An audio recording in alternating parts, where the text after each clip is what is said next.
Itu tadi burdanya masalah apa, Mat? Saya disuruh tambah sama Habib Ahmad, masih 9:30. Gak apa-apa lah, tambah sedikit. Anak teruskan aja. Tadi terakhir mana tuh? Ya nanti tak masukkan pembahasannya. Ta'zimul Maulid ya. Ta'zimul Maulid. Oke. Bismillahirrahmanirrahim. Alhamdulillah. Allahumma salli ala sayyidina Muhammad wa ala ali sayyidina Muhammad. Kalau ngaji ilmu itu memang harus tiap hari. Minimal kalau cara Imam Ghazali 3 ayam ya. 3 hari kalau nggak salah ingat deh ya. Kalau 3 hari hati tidak ngaji ilmu mati. Itu kalau cara Imam Ghazali. Jadi kalau bisa tiap malam bebas. Sekarang ini bifadlillah mau ngaji sama siapa aja kan tinggal pencet HP. Asal hati-hati cari gurunya. Kalau yang teriak-teriak sunnah berarti nggak sunnah. Udah gitu aja tandanya. Kalau yang nyebutnya Imam Syafi'i, Maliki, Hanafi, Hambali, itu yang ikut sunnah itu. Jadi kebalikannya, yang jangan bodoh kalau buka YouTube itu. Repotnya ini banyak madrasatul juhal, madrasah orang-orang goblok. Ngerti? Jadi ngomong dia nggak ngerti taklim ya. Kalau nyari dalil, wah ini hadis mana ini hadis dari hadis, sunnah. Pencet, keluarnya jenggot. Paham ya? Jadi yang dicari sebetulnya begini loh. Silaman, anak gak enak kalau nggak salah ini anak guru saya, ini anaknya Buya Sepuh. Sayang belum putih. Kalau rambut sama jenggot putih udah jadi Buya dia. Makanya dibilang Buya Anom. Buya Sepuh kan putih semua. Sahal beda, Buya Bule. Mulai sekarang kita resmikan panggilannya, udah punya pesantren. Bukan rahasia itu nggak apa-apa. Oh ini dulu Jawara ini, Jawara Cimahi ini. Yang tobatnya di Buya Sepuh. Orang kita gelari Buya Bule. Oh dia utang budi sama Buya Sepuh, tahu dari dulu Jawara ini. Allah Buya rahimahullah. Itu dakwah itu. Dibawa ke Habib Abdullah. Bukan suruh ngaji, bukan suruh khidmah. Suruh ngabdi. Sahih. Dia kalau di kelas dulu, ini harusnya saya bahas besok di pesantren dia biar murid-muridnya dengar, tapi ya udah nggak apa-apa di sini. Jadi dia dulu kalau ngaji di kelas, saya kalau malam sama Muallim Uid ngaji ya apa Sahih Muslim lupa saya. Ini bareng dia ini. Itu kalau waktu apalan semua maju, dia enggak sebab sudah hafal. Paling cerdas ini sama Gosim, mana Gosim? Dua itu. Yang habaibnya Habib Qasim, yang ajengannya semua maju kecuali 2 ini. Udah apal duluan soalnya. Itu di Sudirman Habib Abdullah khidmah. Selesai di sana sama Buya Sepuh dibawa ke ada waliullah di Cirebon, di Usulani. Suruh khidmah lagi. Lama tahunan. Nah, jadinya begini. Alhamdulillah sudah jadi ajengan. Itu murabbi itu begitu. Enggak ngerti caranya. Yang ngaji kitab sampai kitabnya lemarinya ke atap penuh nggak jadi kiai. Ini begini malah jadi. Paham ya? Itu kiai-kiai kuno itu begitu. Rahimahullah Syekhana Abu Yahya. Kok bisa itu tuh? Jawara ditarik, taruh sini. Kharaj dhahab khalis. Ini jadi begini. Jadi ajengan. Makanya orang-orang dulu itu didiknya beda ya. Itu nggak bisa ditiru itu pendidikan model begitu, itu nggak bisa ditiru. Kalau untuk kelas kita ngaji ya tiap hari, buka aja di YouTube, ingin tahu bab maulid ya cari fatwanya Habib Umar bin Hafid, kan banyak yang terjemah. Jadi Allah itu yang menjaga agama itu bukan ulama, bukan siapa-siapa, tapi Tuhan langsung. Inna nahnu nazzalna dzikra wa inna lahu lahafidhun. Allah menjaga Al-Quran, menjaga agama Tuhan, ya Allah sendiri. Udah aman, sudah fi hifdzillah. Secara batin ada aulia, secara zahir ada ulama. Setelah Nabi Muhammad wafat, turun ke Sayyidina Abu Bakar, Umar, Uthman, Ali, turun ke tabi'in, tabi'ut tabi'in. Dan di zaman kita ini ada namanya mujaddid. Innallaha yab'athu ala ra'si kulli mi'ati sanah man yujaddidu li hadhil ummah amra diniha. Itu ila yaumil qiyamah pasti ada. Kalau saya ditanya mujaddid sekarang siapa, saya jawab Habib Umar bin Hafid, khalas. Enggak boleh ragu kita itu. Yang lain-lain udah pada meninggal soalnya. Sayyid Muhammad Al-Maliki, na'am mujaddid. Habib Salim pas jadi mujaddid. Tapi udah enggak ada semua ini. Sekarang siapa? Tinggal satu itu. Jadi meskipun kita bukan keluaran sana, ini nggak ada urusan keluar mantan murid, nggak ada, ini kenyataan memang. Pasti ada mujaddid. Kalau saya ditanya siapa, ya Habib Umar. Beliau juga sudah keluar itu buku-bukunya tentang tajdid. Ada sudah dia, karangan-karangannya banyak sekali itu. Itu kalau melihat dunia. Nah, cuma kita kan kelas kampung. Dakwah kelas kampung ya pakai cara kampung. Kadang ini lucu. Orang yang belajar di negara mana ngajar di sini pakai cara negara itu, ya nggak masuk. Nggak ada, nggak bisa. Jawa ya pakai cara Jawa. Ada Wali Songo di sini, ada silsilah sendiri dakwah di sini itu. Kalau Habib Umar itu kelasnya dunia. Jadi beliau ngomong yang cerdas kita nangkapnya, bicara untuk umat seluruh dunia. Dan kalau Nyi Resik ini mau pakai cara Mesir, bubar di taklim sih.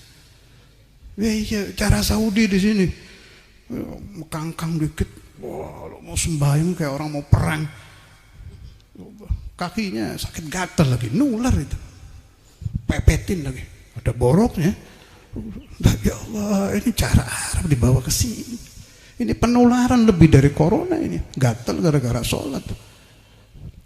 Paham ya? Jadi dakwah itu kita yang cerdas nangkapnya. Kita di kampung Nyi Resik ya pakai cara sini.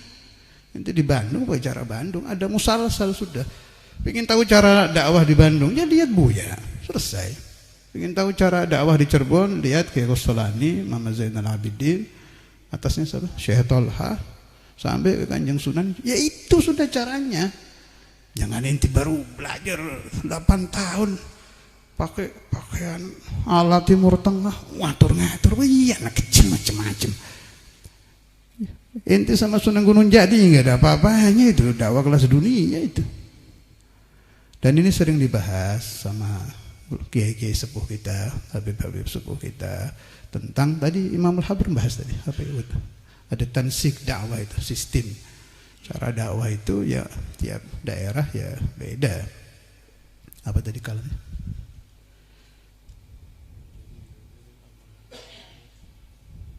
Mana tadi yang ada tansik? Ya itu tansik kaifiyatud dakwah. Jadi begitu ya. Dan masalah sholat Jumat. Nah, saya bahas dulu sholat Jumat. Sholat Jumat itu sudah jadi di Indonesia ini. Udah cakep, bagus sudah. Wah, ini ada aliran datang. Kalau imamnya bukan imam adil, nggak boleh sholat Jumat. Ya Allah, ini otaknya di mana orang ini? Saya nggak bicara mazhab, akal aja. Dakwah itu pakai akal. Ngumpulkan orang 10 itu susah itu. Apalagi kalau Arab, nih maaf ini. Habaib, Arab, masyahid kumpul, susah itu. Ini Nabi Muhammad sudah bikin cara bagus, bikin amr sholatul Jum'ah, bi amrillah sudah jalan di mana. Jangan dikacu ini. Ini majelisnya Nabi sholatul Jum'ah itu. Wali Songo masuk sampai ke bawah, sudah bikin ada tahlil, ada talqin, ada maulid. Ini sudah cakep. Ngerintisnya sulit loh Wali Songo itu. Wali Songo itu dulu merintis pakai tirakat, inti kira kayak sekarang pakai sorban games, sekolah Rasulullah teriak-teriak, pulang dikasih amplop. Bukan begitu dakwahnya Wali Songo itu. Terus sekarang kiai nyari makan dari mimbar, maaf kalau ada kiai yang hadir. Tapi yang mudah-mudahan amplop Anda semakin banyak. Allahumma amin. Maulid tapi sini maulid. Ada Eid lil khutbah, ada maulid ayyamul Eid. Allah sampai Allahumma al-amplop ya Rabb. Doa tukang ceramah kalau maulid. Enggak apa-apa, faddal halalan thayyibah. Aiduhum hadza maulid. Saya zaman masih keliling ceramah dulu udah ketemu habaib yang imamnya rada besar, duduk sebelahnya. Hadzal maulid aiduna. Naam ya habib. Apalagi yang suaranya kayak begini. Allah. Selesai maulid, pengantin baru. Ada farhan. Itu yang sulit ngerintisnya. Susah ngerintis maulid. Itu bayangkan Wali Songo masih masuk ke Indonesia ini, ke Jawa. Itu perempuannya maaf susunya kelihatan separuh. Mandi masih di sungai, masuk ke sini. Waduh, bagaimana ini caranya? Kalau kata Syekhuna Kiai Ahmad Tegal, mereka bahasanya bahasa Arab. Tapi sama Allah Ta'ala dikasih ilham. Wallahu alam laduni bagaimana itu sampai bisa ngomong bahasa daerah yang didakwai. Ini riwayat saya dengar dari Kiai Ahmad. Susah lah. Kemudian pakai acara apa itu? Pertemuan rutin antar Wali Songo. Saya lupa itu, saya baca di riwayatnya. Nanti kan ribut itu. Biasanya yang ribut Sunan Kalijogo sama Sunan Giri. Beda aliran ini. Sunan Giri kalau zaman kita Habib Rizik lah. Kalijogo Habib Lutfi gitu loh. Beda cara. Kalau zaman kita kan Habib Rizik Siratal Mustaqim, keras dakwah. Itu Sunan Giri, syariah. Si Sunan Kalijogo model Habib Lutfi, ada wayang, ada model kiai-kiai kalau sekarang itu. Itu dua-duanya lengkap ada di Jawa itu. Allah rahimahumullah, kita ini hutang budi sama Wali Songo. Sampai matinya itu masih mikirin dakwah. Sunan Gunung Jati itu, ini riwayat fima rawahu guru-guru, jadi saya nggak tahu dari kitab apa. Ketika dakwah Kanjeng Sunan Gunung Jati sudah berhasil, kalau nggak salah balaghal umur fogel miyah ya, fogel tis'in atau fogel miyah, sudah sangat sepuh Kanjeng Sunan itu. Kasus siapa yang Majedub itu yang dibunuh? Syekh Siti Jenar, selesai sudah. Kasus Syekh Siti Jenar, fi ba'd riwayah yang menyelesaikan dengan Kanjeng Sunan Gunung Jati. Tapi nggak beliau langsung, urusan Kalijogo udah selesai, menjetup yang bahaya-bahaya sudah selesai. Udah beliau lihat, ini udah Qutbul Ghaus. Ini kalau mau tahu makamnya Sunan Gunung Jati yang saya dengar dari guru-guru itu, sekelas dengan Syekh Abdul Qadir, Ghaufuz Zaman, ilmunya mujaddid, raja lagi. Bisa dibayangkan, kaya, udah lengkap nih, dai lengkap, qalbuh bening, mukhlis. Ini sudah dakwah di Jawa Barat sudah berhasil sampai ke Banten apa, tinggal satu suku apa itu, Badui. Nah, sekarang Badui dalam itu, yang sudah mikir nah, ini bisa Anda ingat-ingat nih sampai ke situ. Diam Sunan Gunung Jati, ya Allah. Beliau kan tahu umur sudah segini, ini tinggal sisa satu suku nggak bisa. Akhirnya doa. Diijabah sama Allah Ta'ala, inti percaya boleh, kalau enggak ya inti bahlul, selesai. Itu suku sama ininya hilang itu. Orang-orang yang ingkar itu, suku Baduy sampai sekian puluh keluarga, hilang itu, nggak tahu kemana itu. Sampai ceritanya yang bawa cerita itu, Allah Ta'ala mengijabah doa Sunan Gunung Jati, suku Baduy dalam namanya deh. Suku Baduy dalam dihilangkan oleh Allah Ta'ala karena doanya ulama yang sangat sepuh. Setelah itu nggak lama beliau meninggal, mengikuti sebagian riwayat. Beliau wafat. Lah tatanan rapi ini mulai dari maulidan, manakiban, tahlil, talqin. Ini mereka loh yang bikin ini. Turun ke murid sampai ke ajengan kiai-kiai zaman kita. Wah ini orang baru belajar 4-5 tahun mau macam-macam merubah. Siapa ini? Otaknya di mana? Gak bisa. Ente dakwah sana di Arab, di Mesir sana pakai cara itu boleh. Di sini nggak bisa.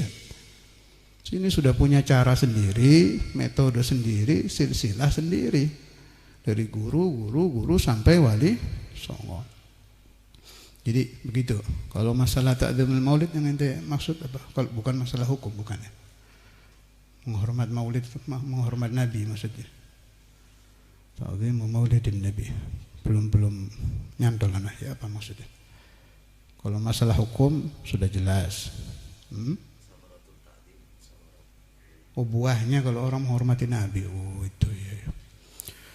Jadi kalau untuk untuk 1 tahun ada keterangan di kitab itu siapa yang mengadakan Maulidur Rasulullah SAW di satu daerah, Allah Ta'ala akan memberikan barokah untuk daerah itu selama 1 tahun. Nah, ada Profesor Doktor masih hidup Syekh Ali Jum'ah Azhar dari Azhar Mesir. Itu beliau membaca fatwa dari ulama-ulama golongan kiri, paham golongan kiri ya? Ulama golongan kiri, sebentar lagi bulan Maulid. Orang-orang di seluruh dunia akan merayakan kesesatan tahunan. Dijawab oleh beliau, keliru. Bukan kesesatan tahunan. Kita menghormati Nabi tiap malam kok. Dia kan mengharamkan untuk maulid Nabi setahun sekali. Kata Syekh Jumat, enggak, kita hormat Nabi itu tiap malam, bukan setahun sekali. Jadi bukan hanya mingguan, malam Jumat, malam Senin, tapi tiap malam. Itu faedah untuk yang am. Kalau faedah untuk rumah tangga, saya pernah dengar dari ba'du masyayikhina, kalau suami istri sering cekcok itu suruh membaca maulid diba tiap sabahul itsnain. Itu sampai ke situ thamrahnya maulid Rasul sallallahu alaihi wasallam. Nanti kehidupan rumah tangga itu akan baik, enak, jadi rukun. Boleh, silahkan dicoba itu. Itu untuk maulid diba yang saya pernah dengar itu. Nah, kalau untuk kaifiyah Syekhuna Kiai Said, saya dengar dari Syekhuna Kiai Ahmad itu, kalau Kiai Said itu tidak boleh membuat majlis kecuali ada maulidnya. Tahu sebabnya apa? Yang ditunggu ya hadirnya Nabi itu. Sebab hadirnya Nabi Muhammad SAW ini akan memperbaiki pemahaman orang-orang yang hadir itu. Itu di min fawaidi maulid. Kalau Syekhuna Abu Yahya kul sabah. Iya, tiap sabah. Maulid apa itu Bu ya? Berzanji. Kalau Syekhuna Abu Yahya saya tahu itu beliau tiap pagi, malah kalau di mobil itu maulid nggak berhenti itu. Kalau mau ziarah Wali Songo itu terus sambil duduk. Jadi qiyamnya kita di mobil itu sahih wala sunnah. Saya pernah nanya itu kenapa? Ya dah ada, kalau Rasulullah hadir kan rahmat turun. Ini berhenti kita ngantuk, ini udah mulai ya Rabbi sholli lagi terus gak berhenti itu. Jadi ini mau ngomong gini takut jadi rame lagi. Jadi maulid itu kalau menurut saya pangkatnya seperti mursyid. Baca maulid itu memperbaiki, jadi seperti shalah ala Nabi. Ini saya, pendapat saya ya, bukan dari guru ini. Kan kalau sudah tidak ada mursyid, yang mengganti pangkat mursyid itu sholawat ala Nabi. Kalau itu kan ada di kitab itu kan. Nanti yang menjadi gurunya langsung Rasulullah SAW. Saya punya pendapat kalau orang ahli maulid, seolah-olah maulid itu menjadi mursyid dia, akan jadi tambah baik, tambah baik, tambah baik. Itu sekedar yang saya tahu. Wallahu a'lam. Ini Fin. Ini sudah tadi Ahmad ya. Al-ma'asi kasar syahwati anna ta'amini sudah pernah dibahas. Wa nasu katiflin tumilu syabba'ala hubbir radha'i wa intaflimhu yan fatimi wallahu a'lam.